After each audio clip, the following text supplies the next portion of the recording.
Hello guys.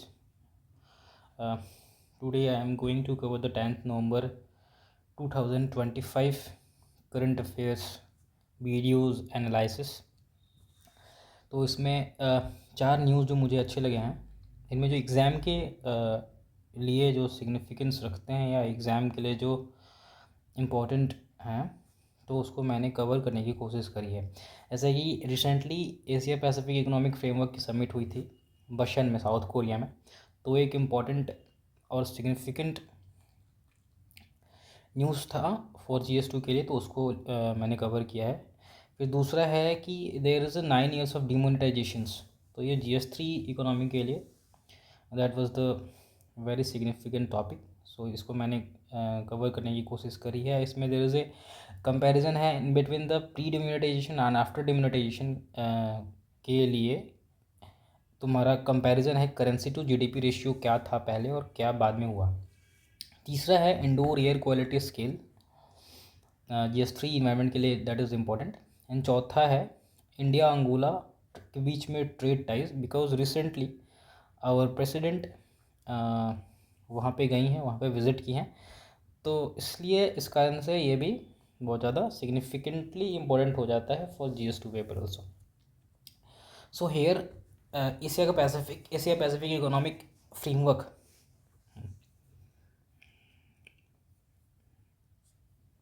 This economic framework summits have been happen in the वर्षन में। ये recently हुआ कहाँ है, ये ग्रीम है एयरबेस है साउथ कोरिया में। तो यहाँ पे मीटिंग हुई है, ठीक है। तो इस मीटिंग में आउटकम क्या आया है कि इस मीटिंग में आउटकम ये है कि चाइना जो है ना वो एग्री हो गया है to ease export control on rare earth material पे, ठीक है। एंड दूसरा क्या है कि increase the US soybean import also. This is the all of the outcomes of this talk in between the China and US में, ठीक है, US से। तो तीसरा है cooperate on fentanyl precursor control पे। चौथा है एक्सप्लोर बाइंग अलास्कन ऑयल, ठीक है। This way the outcome, right. अब इसमें ये भी है कि चाइना स्ट्रेटेजिकली साइलेंट ओवर, है ना। चाइना क्या किया कि मतलब स्ट्रेटेजिकली साइलेंट रह गया, ठीक है, इन सारे इशूज़ को लेकर के when they were talking in this Asia Pacific economic corridor, Asia Pacific economic framework पे, ठीक है। तो इसमें चाइना किससे चीज़ पे स्ट्रेटेजिकली साइलेंट रह गया, वो था ताइवान के इशू पे, साउथ चाइना सी के इशू पे, यूएस चिप रिस्ट्रिक्शन के इशू पे और US न्यूक्लियर टेस्टिंग के इशू पे, ठीक है। तो इन सभी चीज़ों पे चाइना जो है ना वो स्ट्रेटेजिकली साइलेंट रह गया। तीसरा क्या है पॉइंट्स मुझे मिला कि चाइना का कंसर्न क्या क्या है कि there is a prolonged property slump. इसका मतलब क्या होता है कि जैसे कि जो नए घर बन रहे हैं ना उनके प्राइसेस जो हैं वो बहुत ज़्यादा गिर रहे हैं, क्योंकि वीक डिमांड को लेकर के। There is a weak demand है, तुम्हारा नए जो बिल्डिंग बन रहे हैं चाइनाज में, तो उसको लेकर के this is the concern of the China's की प्रोलोन्स्ड प्रॉपर्टी स्लम्स फोर्स देयर, ठीक है, happening in high local government dept was also the local government dept was also increasing the China's youth unemployment. अब मैंने इसमें क्या किया है कि चाइनाज की यूथ के अनएम्प्लॉयमेंट रेट और इंडियाज़ के यूथ अनएम्प्लॉयमेंट रेट को मैंने कंपेयर किया हुआ है, ठीक है। तो इसमें क्या है कि चाइना का youth unemployment rate for people age 16 to 24 तक, 16 से 24 साल तक के लिए वो आपका 18.9% था इन अगस्त 2025 में। This was the highest level since the country revise its methodology in December 23 में, ठीक है। भारत में क्या सिचुएशन है कि the youth unemployment rate in India for individual is it 15 to 29 वो 10.2% इन 2023 to 24, ठीक है। This is comparatively better in India, it's showing. चौथा है कि shrinking foreign investor confidence also, ठीक है। This way the four China's concerns, है ना। अब result of this concern what happen कि इस कंसर्न्स का रिजल्ट ये हुआ कि south China sea island building wolf fair diplomacy को चाइनाज ने इसको ओवर एक्सटेंड कर दिया और China now thinking about the favourable external environment के बारे में, ठीक है। इसमें ये भी लिखा है कि हिंट्स ऑफ टेंग जियोपिंग, है ना, ने अब एक प्रिंसिपल्स दिया है इसको। उन्होंने क्या बताया कि hide your strength and wide your time, है ना, ठीक है।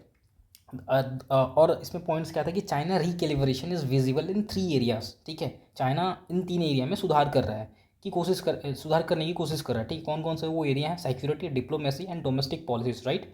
और उसमें जो पार्टी डोमेस्टिक पॉलिटिक्स को बहुत ज़्यादा प्रायोरिटाइज कर रही है। इसमें ये भी दिया हुआ है कि चाइना नेक्स्ट फेज़ में इन 3 में से कोई एक फॉर्म का हिस्सा बन सकता है या फिर ले सकता है। पहला है स्ट्रेटेजिक पॉज, इसमें क्या होगा कि they can stabilise the economy, right. दूसरा है उसी में rebuild external trust, they can rebuild the external trust, okay. तीसरा है अपग्रेड टेक्नोलॉजी, ठीक है। चौथा है return to world stage with renovated strength, ठीक है। एंड दूसरा फॉर्म्स क्या है, ड्रिफ्ट फॉर्म। दूसरा China can take the drift forms also, ठीक है।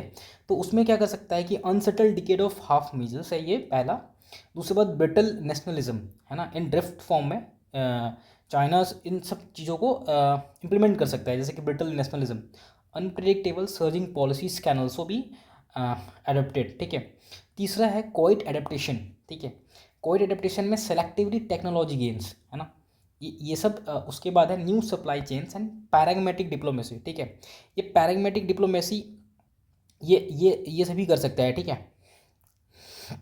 पैराग्मेटिक डिप्लोमेसी क्या होती है कि जिसमें कि that allow China to regain momentum with less noise, this is the pragmatic diplomacy, ठीक है। अब देखो अब उसमें क्या मिला है कि इंडिया इसमें क्या कर सकता है जिस समय में, तो इंडिया क्या कर सकता है, should use this period to reinforce its economic military technology resilience, right. India ये काम कर सकता है, ठीक है। इंडिया पार्टनरशिप डिपेंड कर सकता है बट एवॉइड ट्रम्फेलिज्म, है ना, ट्रम्फेलिज्म को अवॉइड करके पार्टनरशिप को डिपेंड कर सकता है, ठीक है। India should use the pause to reinforce guardrails, reduce flash point and prepare for the China's. तो यही सब ये सारे पॉइंट हैं, ये मुझे इंपॉर्टेंट लगे इस पूरे आर्टिकल्स में, सो इसको मैंने इसमें चेप दिया, ठीक है। दूसरा है there is a 9 years of demonetisations. अब आपको याद होगा कि डीमोनेटाइजेशन जो था ना, दैट वाज सडन विड्रॉल था उसमें, मतलब अनाउंस हुआ, उसमें था क्या कि मतलब सडन विड्रॉल था उसमें 500 रुपये और 1000 रुपये के नोट्स का, ठीक है।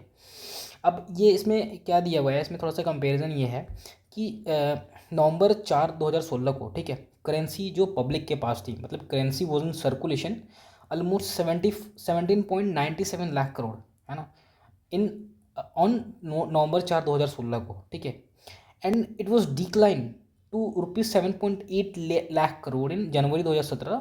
डिमोनेटाइजेशन के जस्ट बाद क्या हुआ कि जो करेंसी सर्कुलेशन में था, करेंसी या करेंसी विद पब्लिक के पास था, वो आपका 17.97 लाख करोड़ से 7.8 लाख करोड़ हो गया, ठीक है। But this after 9 years of demonetization, this currency with the public has been increased to 37.29 lakh crore, ठीक है। अकॉर्डिंग टू RBI डाटा के अनुसार ये कितना हो गया, अब हो गया ये 37.29 लाख करोड़, मतलब लोगों के पास जो है ना वो करेंसी बहुत ज़्यादा है, ठीक है ना। द साइज ऑफ इकोनॉमी, अब however the size of economy also expanded with 6% plus growth every year, ठीक है, ओके। तो अब देखो क्या हुआ था कि 2017 में जो डिमोनेटाइजेशन हुआ था उसका इम्पैक्ट क्या क्या हुआ था। इम्पैक्ट पड़ा था कि foreign demand in economy, right, है ना, लोगों के पास पैसा ही नहीं था तो इकोनॉमी में डिमांड कम हो गया, ठीक है। उससे क्या हुआ कि business started facing A cash crisis, business also started facing A cash crisis during that time, ठीक है। जीडीपी ग्रोथ जो था ना वो आपका डिक्लाइन नियरली 1.5% हो गया, ठीक है। मैंने स्मॉल मतलब 1.5% से 1.5% और डिक्लाइन कर गया, ठीक है। मैंने small units were hit hard and down shutters, मतलब बंद हो गए ड्यू टू लिक्विडिटी शॉर्टेज के चलते, ठीक है। डेली कॉमर्स डिसरप्टेड हुआ, फोर्स हुआ, मतलब लॉन्ग क्यू, लंबी लंबी कतारें एटीएम के बाहर लगी, राइट। तो दिस वेयर द मतलब कि इम्पैक्ट ऑफ डिमोनेटाइजेशंस। अब करेंसी टू जीडीपी रेशियो क्या था, मतलब कि before the demonetisation and after demonetisation there is a comparison है यहाँ पे, ठीक है। here it is showing, here it is written that कि since demonetization है ना, currency in circulation has Ryzen steadily every year, ठीक है। with the currency in circulation to GDP ratio having surged to 14.5% in financial 21 from 8.7% in financial 17, ठीक है। तो ये बताया कि 17 से 21 के बीच में there is a growth of कितना 8.7 टू 14.5% ऑफ 14.5%, ठीक है। अब ये बता रहा है और भी दूसरा पॉइंट है कि ratio has now come down to 11.11% in 2025 from 12.1% in March 2016। मतलब ये बोल रहा है ना कि जो करेंसी इन सर्कुलेशन रेशियो था वो क्या हुआ है कि इसमें 11.11% 2025 में हो गया, है ना। कहाँ से 2016 मार्च में ये था 12.1%, ठीक है, और अब हो गया ये 11.11%, ठीक है। अब ये बोल रहा है कि high currency in circulation to GDP ratio क्या इंडिकेट करता है, ये इंडिकेट करता है कि पीपल और business really heavily on cash for transactions, है ना, कि पीपुल्स, क्योंकि लोग और बिजनेस जो है ना वो ट्रांजेक्शन किसमें, कैश में बहुत ज़्यादा हेवली मतलब कि इन्वॉल्व है, ठीक है। और लोअर रेशियो क्या रिफ्लेक्ट करता है कि digital payment has been grown, banking channels have grown and formal financial system has been also grown, ठीक है। तो ये दिखाता है कि इसमें क्या बताया है कि currency in circulation to GDP ratio high होगा तो क्या होगा, और currency in circulation ratio, currency in circulation to GDP ratio low होगा तो क्या होगा, ठीक है। अब इसमें क्या है दूसरा कि how does India compare with other. Japan में क्या है, ये रेशियो जो बताया ना, currency in circulation to GDP ratio, वो 9 से 11% है। यूरोजोन में 8 to 10% है, चाइना में 9.5% है, रशिया में has a lower ratio of 8.3% है, और यूएस में 7.96% है, राइट। दूसरा पॉइंट ये बोल रहा है India's elevated currency to GDP ratio, अब कितना हो गया भारत में, elevated currency to elevated GDP ratio is 11.11%, ठीक है। अब ये हुआ क्यों, क्योंकि यहाँ पे बहुत ज़्यादा मतलब कि कैश डिपेंडेंट इनफॉर्मल इकोनॉमी के चलते, पहला। Strong cultural preference for holding cash, दूसरा, ठीक है, ये हो गया पहला। Strong cultural preference for holding cash, दूसरा। लिमिटेड कार्ड यूजर्स, तीसरा। एंड कॉम्परेटिवली लोअर अडॉप्शंस, ठीक है, but picking fast of digital payment system, ठीक है। तो ये था कि 9 ईयर्स ऑफ डिमोनेटाइजेशन के ऊपर जो हमने इसको किया था, तो ये था। तीसरा ये है इंडोर एयर क्वालिटी स्केल को लेकर के, ठीक है। ये इंडोर एयर पे दिस इज द वॉट कि this is the air quality beyond AQI, the cases for measuring indoor pollutants, ठीक है। रिसेंटली वॉट हैपन कि बिट्स पिलानी जो हैदराबाद में है, वहाँ के MNME लैब में इंडिया की पहली customise indoor air quality scales create की गई है, ठीक है। अब दिस स्केल जो है ना वो बेस्ड किस पे है, 4 वेटेड पैरामीटर्स पे। पहला है 59.5% टू पॉल्यूशन कंसनट्रेशन को दे रहा है, ठीक है, ओके। दूसरा है 25.9% टू एक्सपोजर टाइम, ठीक है, एक्सपोजर टाइम को दे रहा है। तीसरा है 9.8% टू वेंटिलेशन एफिशिएंसी को ये दे रहा है, ओके। चौथा है इनक्लोजर साइज को दे रहा है, ठीक है। अब इसका गोल क्या है, goal is to understand the indoor air health risk, right. Goal ये है कि इंडोर एयर हेल्थ रिस्क को कैसे अंडरस्टैंड किया जाए, ठीक है। अब इंडोर पॉल्यूटेंट्स पहले क्या क्या हैं, इसको जाना बहुत ज़रूरी है कि इंडोर पॉल्यूटेंट्स क्या क्या हैं। जैसे कि PM2.5 is also indoor pollutant, PM10 is even indoor pollutant, benzene is even indoor pollutant, carbon monoxides and VOC, है ना, volatile organic compound is also a indoor pollutant, right. These all were emitted from the these all were used to emitted from the several home products से, ठीक है। ये बहुत सारे home products से ही ये निकलते हैं, ठीक है। अब इसका हेल्थ इम्पैक्ट क्या पड़ता है, इंडोर एयर पॉल्यूटेंट का इम्पैक्ट क्या पड़ता है कि is poor indoor air quality is link to sick building syndrome, right. This is the first कि सिक बिल्डिंग सिंड्रोम हो जाता है, ठीक है। जिससे क्या होता है कि हेडेच होते हैं, फटीग लगता है एंड इरिटेशन होता है, ठीक है। अब इसका कारण क्या क्या है कि एक तो मॉडर्न कंस्ट्रक्शन में वेंटिलेशन की कमी है, ठीक है। दूसरा है, और इससे क्या होता है कि अस्थमा भी हो सकता है, ब्रोंकियल एलर्जीज भी हो सकते हैं, क्रॉनिक ऑब्स्ट्रक्टिव पल्मोनरी डिसऑर्डर हो सकता है, और इम्यूनिटी भी कमजोर हो सकता है, right. Cardiovascular disease and cancers even can happens, है ना, by the indoor pollutants. Women and infants are the most vulnerable due to longer indoor exposure and cooking related emission. See how the women and infants are most vulnerable, ठीक है। अब इसमें दिया हुआ है कि what are the some unexpected source क्या क्या है ना, some unexpected source क्या क्या इसमें है। तो इसमें है कि benzene is generated by aromatic disinfectant, ठीक है। एरोमेटिक डिसइंफेक्टेंट से बेंजीन जनरेट होता है, ठीक है। Incomplete burning of incense stick से कार्बन मोनोऑक्साइड्स का एमिशन होता है, ठीक है। अब ऑर्गेनिक वेस्ट अगर सेग्रीगेट नहीं हुआ तो क्या होता है, और बिन्स में ऐसे ही डस्टबिन में ऐसे ही छोड़ दिया गया तो वहाँ से मीथेन रिलीज होता है, ठीक है ना। And this is what this methane release होता है, ठीक है। तो ये मतलब दिस इज़ द वॉट कि unexpected source for this is unexpected source कि बेंजीन हमारे घर में से ही निकल रहा है, ठीक है। बेंजीन घर से निकल रहा है, कार्बन मोनोऑक्साइड्स हमारे इंसेंस जो स्टिक्स है उनसे निकल रहा है, मीथेन ऑर्गेनिक वेस्ट जो सेग्रीगेटेड नहीं हो रहा है उससे निकल रहा है। अब दूसरा क्या है कि what can household do to reduce, क्या क्या कर सकते हैं हाउस होल्ड इंडोर पोल्यूशन को रिड्यूस करने के लिए, ठीक है।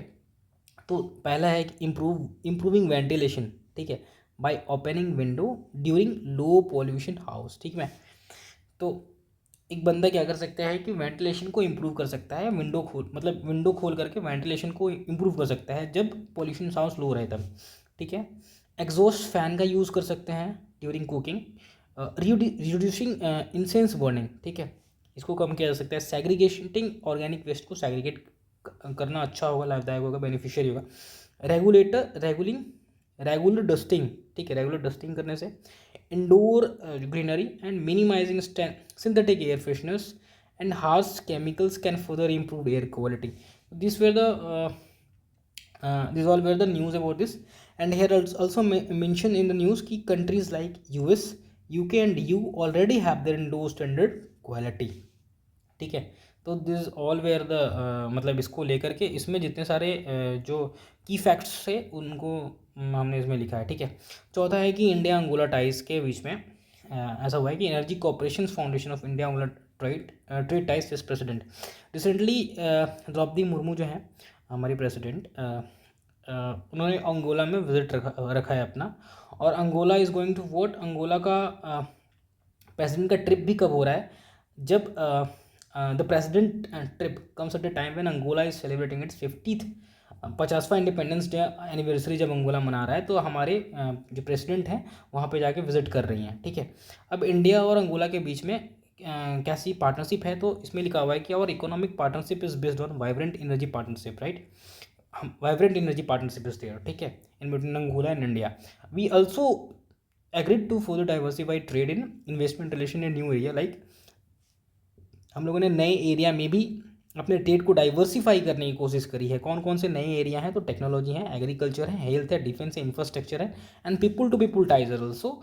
This all are the news area where India's and Angola both have been agreed for the diversify the trade, right.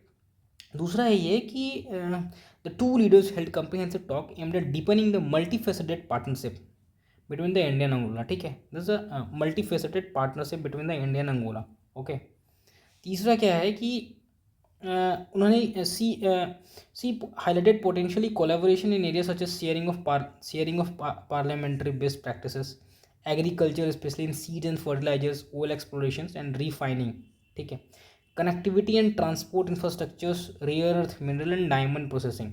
तो हमारी जो प्रेसिडेंट साहिबें गई हैं उन्होंने क्या मतलब हाईलाइट करा है कि इन सब एरियाज़ में हम इंडिया के साथ इंडिया और अंगोला एक साथ कोलैबोरेशन करके अपनी पोटेंशियल को और इन्हेंस कर सकते हैं, ठीक है, जैसे कि पार्लियामेंट्री की बेस्ट प्रैक्टिसेस को शेयर कर सकते हैं, agriculture specially in seeds and fertilisers को हम लोग एक दूसरे को शेयर कर सकते हैं, ऑयल एक्सप्लोरेशन और रिफाइनिंग को शेयर कर सकते हैं, कनेक्टिविटी और ट्रांसपोर्ट इंफ्रास्ट्रक्चर्स को शेयर कर सकते हैं, रेयर अर्थ मिनरल्स को शेयर कर सकते हैं, और डायमंड प्रोसेसिंग को भी शेयर कर सकते हैं।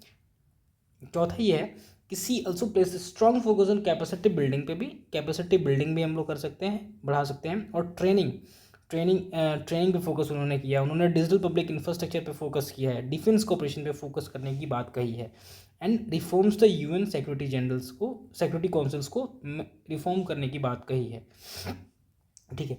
India and Angola also sign the 3 MOUs in the field of defence, culture and Ayurveda, ठीक है। इंडिया और अंगोला ने तीन MOUs भी साइन करे हैं, किसमें डिफेंस, कल्चर एंड आयुर्वेदा में। 2 MOU memoranda of understanding also has been sign to enhance cooperation in the area of fisheries and aquaculture और मरीन रिसोर्स को और कंसुलर मैटर्स को लेकर के इन सब के बीच में कॉपरेशन इन्हेंस करने के लिए भी MOU साइन हुए हैं, ठीक है। एयर सर्विस एग्रीमेंट भी हुआ है, ठीक है। प्रेसिडेंट, अब ये तो हो ही है, ठीक है। तो these were all where issues, India is among the top trading partners of Angola for some years, ठीक है। Currently it is the second after China, sharing about 10% of Angola external trade, ठीक है, as per the official statistics reported by MEF. So these were the four news which I have discussed with you. and thank you for listening, guys. Okay.